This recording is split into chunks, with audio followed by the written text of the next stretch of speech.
I wish I had stopped him before he stood up.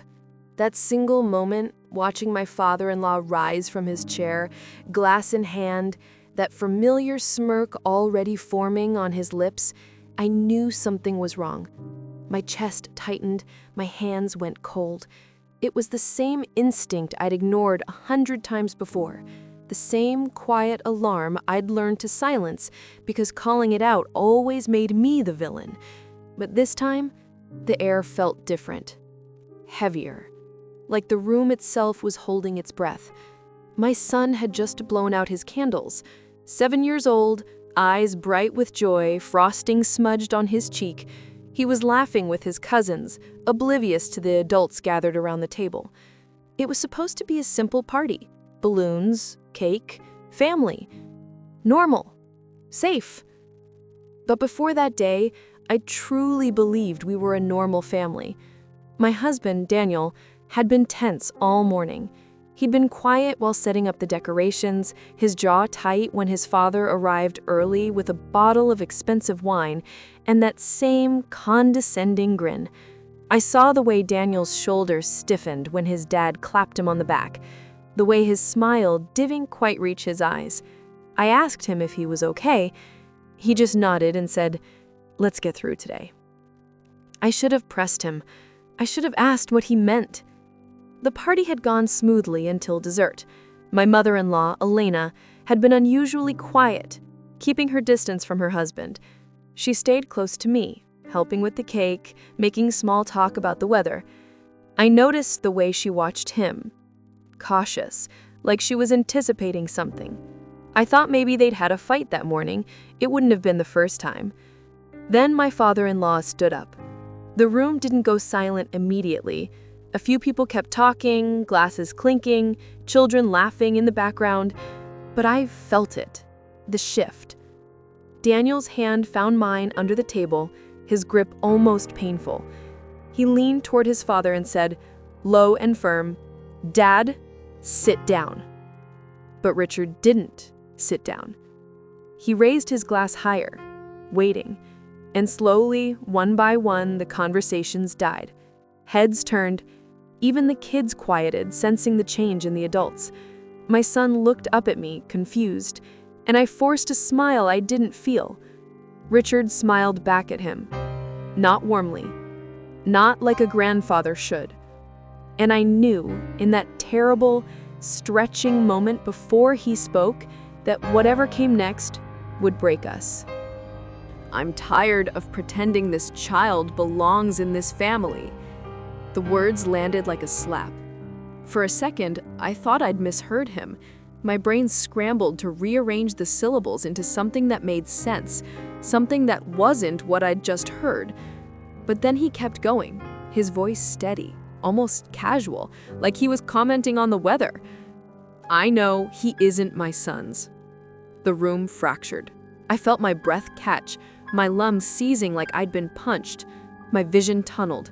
All I could see was Richard, standing there with his glass still raised, looking directly at me with an expression I can only describe as satisfied. Like he'd been waiting years to say this, like he'd finally won something.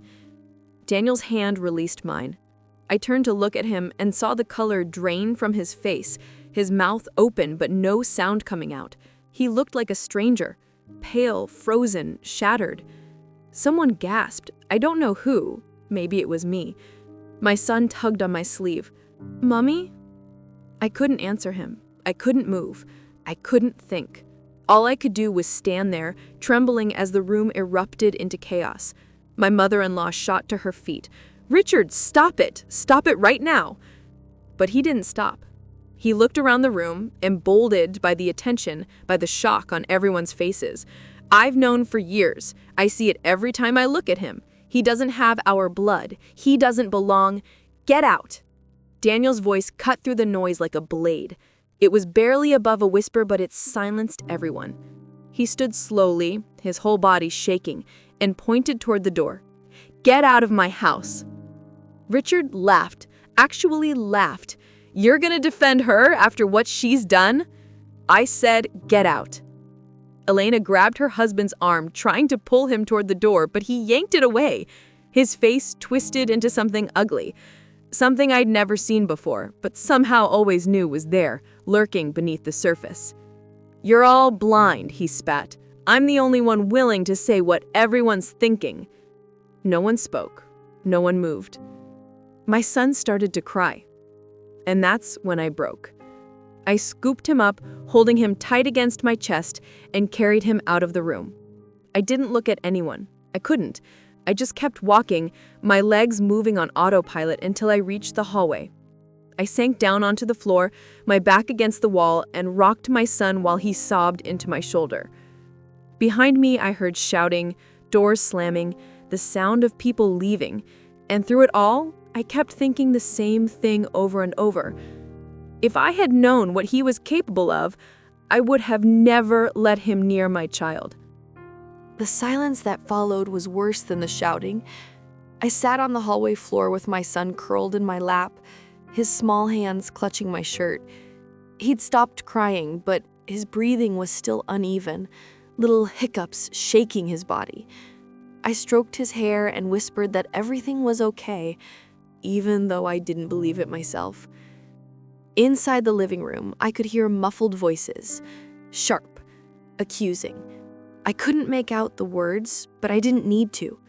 I knew what they were saying. I could feel it in the air, thick and suffocating. They were talking about me. Daniel appeared in the doorway, his face ashen, his eyes red-rimmed. He looked at me like he didn't know who I was, like he was trying to find something familiar and coming up empty. "Is he okay?" he asked quietly. I nodded, not trusting my voice. He crouched down beside us, reaching out to touch our son's back, but his hand hesitated in the air. For a horrible moment, I thought he was going to pull away. But then, his fingers landed gently on our son's shoulder, and he exhaled shakily. "I'm sorry. I'm so sorry." I didn't know if he was apologizing to me or to our son. Maybe both. "What's happening in there?" I asked, my voice barely audible. Daniel closed his eyes. "They're asking questions." My stomach dropped. What kind of questions? "They want to know if..." He trailed off, his jaw clenching. "They want to know if there's any truth to it." I felt like I'd been struck. "Daniel?" "I know." His voice cracked. "I know it's insane. I know you would never..." He stopped, pressing the heels of his hands against his eyes.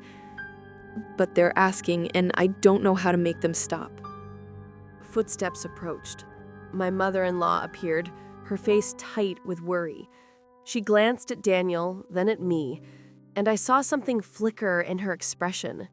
Doubt, maybe, or pity. I wasn't sure which was worse. "The guests are leaving," she said softly. "I think it's best if everyone goes home." "Where's Richard?"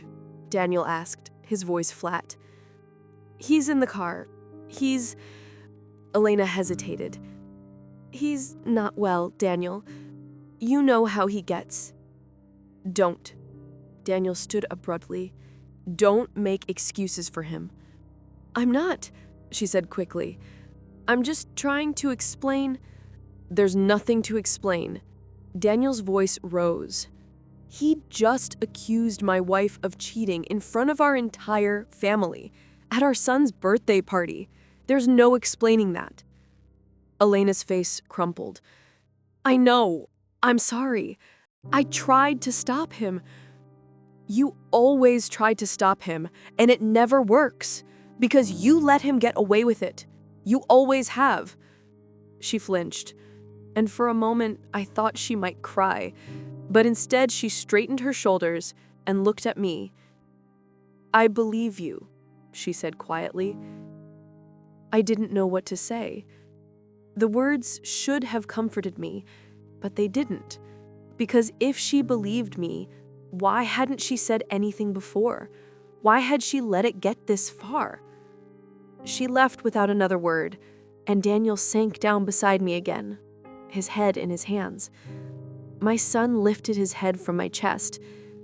"Daddy, why did Grandpa say those things?" Daniel's face crumpled. He pulled our son into his arms and held him so tight I thought he might never let go. "I don't know, buddy. I don't know." But I did. Because this wasn't the first time Richard had tried to plant seeds of doubt. It was just the first time he'd done it out loud. We didn't talk about it that night.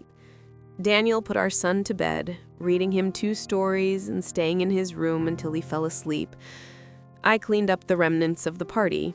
Half-eaten cake, deflated balloons, crumpled wrapping paper, each item a cruel reminder of how quickly everything had fallen apart. When Daniel finally came downstairs, he looked like he'd aged 10 years. We sat across from each other at the kitchen table, the silence heavy between us. I wanted him to say something, anything, but he just stared at his hands, his expression unreadable. "Daniel," I said finally, "we need to talk about this." He nodded but didn't look up. "Do you believe him?" His head snapped up, his eyes wide with shock. "What? No, of course not."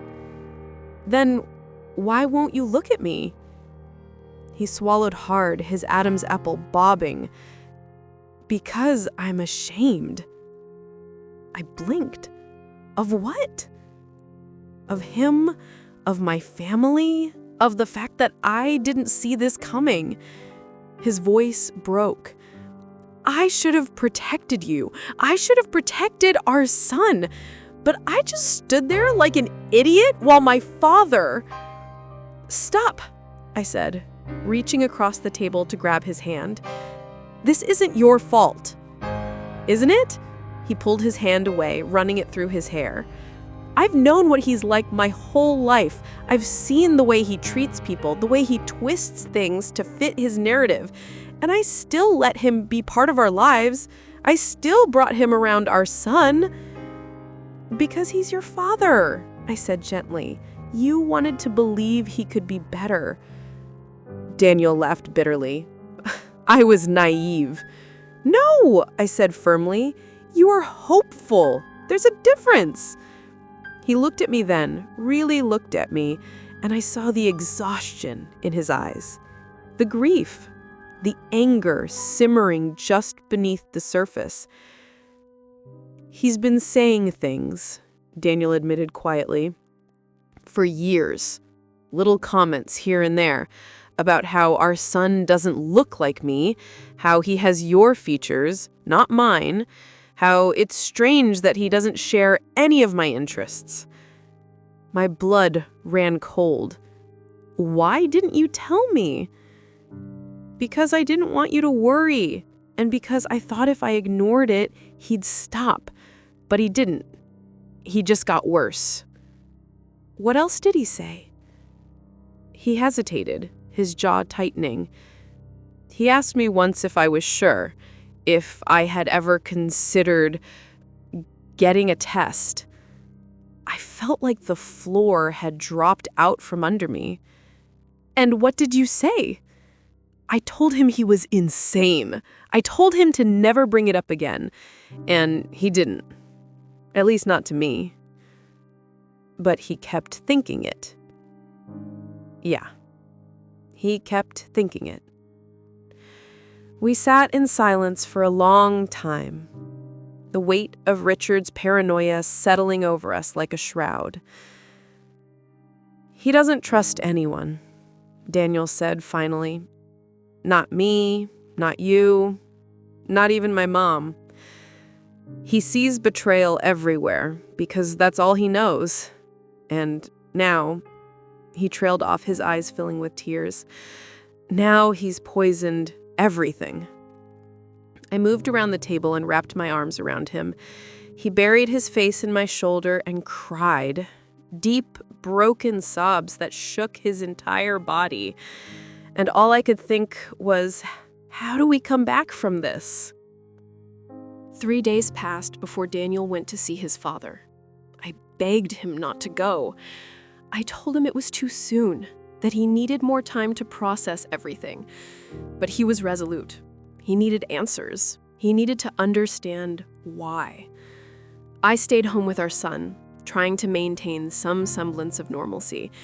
We played board games, we watched cartoons. But every time he asked when Grandpa would say sorry, my heart broke a little more. When Daniel came home that evening, I knew immediately that it hadn't gone well. He walked through the door, his face red and his hands trembling. He didn't say anything, just went straight to the bedroom and closed the door. I waited a few minutes before following him. I found him sitting on the edge of the bed, his head in his hands. "What happened?" I asked softly. He didn't look up. He won't admit he was wrong. I sat down beside him. What did he say? He said he was just saying what everyone was thinking, that someone had to have the courage to speak the truth. Daniel's voice was thick with anger. The truth. Like it's a fact. Like it's something he knows instead of something he made up in his own head. Did you ask him why he believes it? I did. Daniel finally looked at me, his eyes blazing. And you know what he said? He said he just knows, that he can feel it, that there's something about our son that doesn't fit. My hands curled into fists. That's not an answer. No, it's not. It's paranoia. It's delusion. He stopped, shaking his head. I asked him if he had any proof, any evidence at all, and he just kept saying he didn't need proof, that he could see it in the way our son looks, the way he acts, that it's obvious to anyone paying attention. That's insane. I know. Daniel's voice dropped. But the worst part? He actually believes it. He's convinced himself so completely that nothing I say will change his mind. I could get a DNA test tomorrow, and he'd probably claim it was fake. I felt a surge of anger so intense, it made me dizzy. So what now? I told him he's not welcome in our home until he gets help. My eyes widened. You what? I told him he needs therapy, professional help, and until he's willing to admit he has a problem, I don't want him anywhere near our family. How did he react? Daniel laughed bitterly. He called me weak, said I was letting you control me, that this is exactly what he was afraid of, that I'd choose you over my own blood. I felt tears prick my eyes. I'm sorry. Don't, Daniel said, grabbing my hand. Don't apologize for his sickness. This isn't about you. It's about him.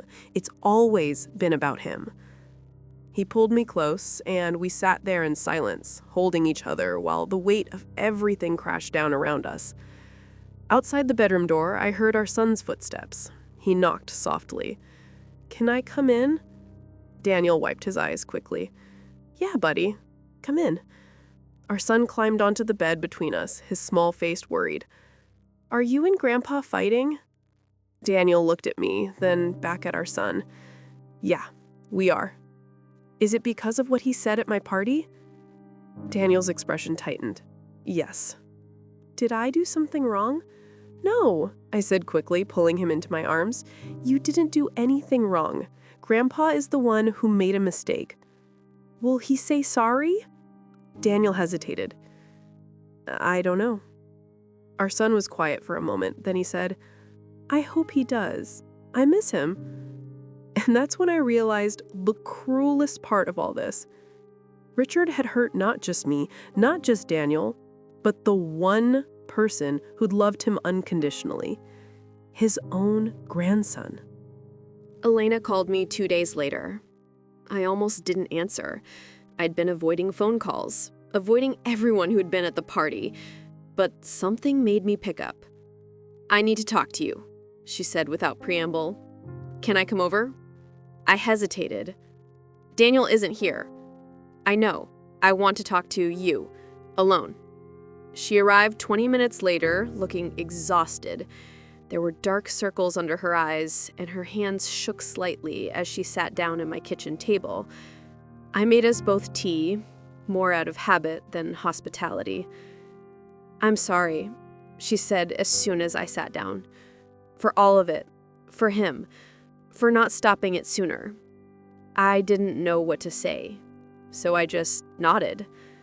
She wrapped her hands around her mug, staring down into it. "There's something you need to understand about Richard. Something I should have told Daniel years ago." I waited. "He wasn't always like this," she said quietly. "When we first got married, he was different. Confident, yes, but not paranoid, not cruel. But then Daniel was born, and something shifted." "What do you mean?" "He became obsessed with the idea of losing him." Elena's voice trembled. "Not physically, emotionally. He was terrified that Daniel would grow up and choose someone else over him, choose a wife, a family of his own. And that fear, it consumed him." I felt a chill run down my spine. When Daniel started dating, Richard would find fault with every girl. She was too ambitious, too independent, too controlling. It was never about them, though. It was about the threat they represented, the possibility that Daniel might build a life that didn't revolve around him. And when Daniel chose me, Elena looked up, her eyes glistening. "He saw you as the enemy, the woman who would steal his son. And when your son was born," she trailed off, shaking her head, "he couldn't accept it. He couldn't accept that Daniel had created a family that didn't need him at the center of it. So he invented a narrative," I said slowly, "where I was the villain." "Yes." Elena's voice broke. "He convinced himself that your son wasn't Daniel's. Because if he wasn't, then Daniel would still need him, still turn to him. It was the only way Richard could make sense of being replaced." I felt tears slide down my cheeks. "That's sick." "I know." She reached across the table and grabbed my hand. "I should have stopped him. I should have left him years ago, but I kept hoping he'd change, that he'd see reason, and instead, he just got worse." "Does he even realize what he's done?" Elena shook her head. "No, he genuinely believes he was protecting Daniel. In his mind, he's the hero of this story." We sat in silence for a long time, the weight of her words settling over us. "What are you going to do?" I asked finally. "I'm leaving him," she said simply. "I can't watch him destroy this family anymore. I won't." I stared at her, shocked. "Elena," she continued, "I've already packed my things. I'm staying with my sister, and I'm going to get him help, whether he wants it or not. But I won't subject you, or Daniel, or that beautiful boy to his madness any longer." She stood, pulling me into a tight hug. "I'm so sorry," she whispered, "for all of it." And then she left.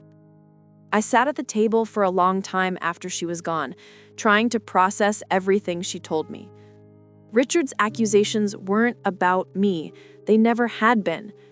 They were about his own fear, his own inadequacy, his own inability to let go. And we'd all paid the price.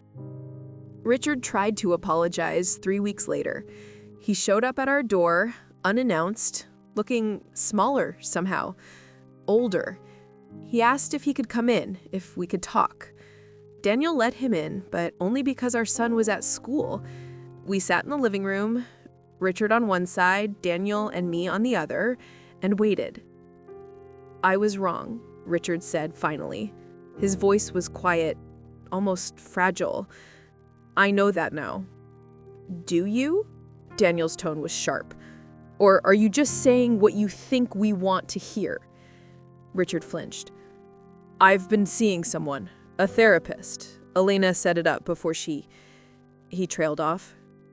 Before she left." I felt a pang of sympathy despite myself.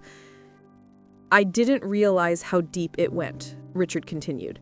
The fear, the paranoia. I thought I was protecting you, Daniel. I thought I was being a good father. But I was just... He shook his head. I was projecting my own insecurities onto an innocent child. You accused my wife of infidelity, Daniel said coldly, in front of our entire family, at our son's birthday party? Do you understand what that did to us? I do, Richard said, his eyes filling with tears. And I don't expect you to forgive me. I don't deserve it. But I need you to know that I see it now. I see what I've done. Daniel was quiet for a long time. Then he said, You destroyed my son's birthday. You humiliated my wife. You made me doubt myself in ways I never thought possible. And you did all of it because you couldn't handle the fact that I built a life that didn't revolve around you. Richard's face crumpled. I know. I don't know if we can come back from this. I don't know if I want to. I understand, Richard whispered. I reached for Daniel's hand, squeezing it gently. He looked at me, and I saw the pain in his eyes, the exhaustion. But I also saw something else, a quiet strength, a determination to protect what mattered most. You need to leave, Daniel said finally. And you can't come back until you've done the work, real work. Not just therapy sessions you show up to because Elena forced you, but actual change, actual growth. Richard nodded, standing slowly. He looked at me then, and for the first time, I saw genuine remorse in his eyes. I'm sorry. For everything. I didn't respond. I couldn't. He left without another word. Daniel and I sat in silence for a long time after he was gone. Then Daniel turned to me and said, Are you okay? I thought about it. Really thought about it. No, I said honestly. But I will be. He pulled me close, resting his forehead against mine. We'll get through this. I know. And I did. Because Richard's words had wounded us, yes, but they hadn't broken us. They'd revealed something we'd been too afraid to see. That his love had always been conditional, controlling, toxic. But ours wasn't. Our family, Daniel, me, our son, was built on something stronger than fear. It was built on trust, on choice, on the quiet, unshakable knowledge that we belonged to each other. Not because we had to, but because we wanted to. 6 months have passed since that day. Richard sends cards sometimes, short notes apologizing again, updating us on his progress. We don't respond, but we don't throw them away either. Daniel says he's not ready. Maybe someday. Elena visits every few weeks. She's rebuilding her own life, finding herself outside of the shadow of her husband's paranoia. She and our son have started a tradition, baking cookies together on Sunday afternoons. She's lighter now, freer. Our son still asks about his grandfather sometimes. We tell him the truth, that Grandpa said something very hurtful, and he's trying to learn how to be better. Our son accepts this with the uncomplicated wisdom of childhood. He says he hopes Grandpa gets better soon. So do I. Not for Richard's sake, but for ours. Because forgiveness isn't about letting someone off the hook. It's not about pretending the wound doesn't exist. It's about refusing to let someone else's brokenness define your story. Richard's fears belonged to him. His paranoia, his insecurity, his inability to love without controlling, Those were his to carry, not ours. And every day that we choose each other, every moment we spend building our life together, we prove that his narrative was never true. We are a family, not because of blood or DNA or any other marker he tried to use to divide us, but because we choose to be. And no one, not even someone consumed by their own shadows, can take that away from us. Sometimes the greatest act of love is simply this: refusing to let someone else's darkness become your own.